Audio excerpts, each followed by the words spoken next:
Viral అవుతున్నాయి videos కూడా, live discussions కూడా చూసానమ్మా. వైష్ణవి ఎంత బాగుంది అంటే అమ్మాయి చక్కగా, ఎంత చక్కగా ఉందో.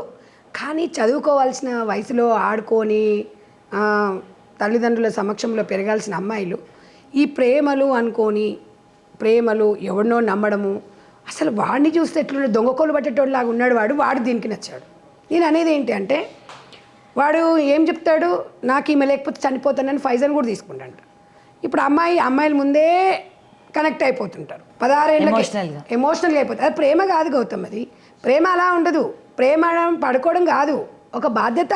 ప్రతి విషయం నిన్న అమ్మాయి క్షుణ్ణంగా పరిశీలించి చూస్తే చాలా బాధాకరం. వాడు ఏం చెప్తున్నాడు ఇప్పుడు, ఇంకొక అమ్మాయి ఉంది నాకు, మా అమ్మాయి నేను మాట్లాడకపోతే ఉండలేదంటాడు. అలాంటిది కఠినంగా శిక్షించాలి, కానీ మన దగ్గర శిక్షలు లేవు.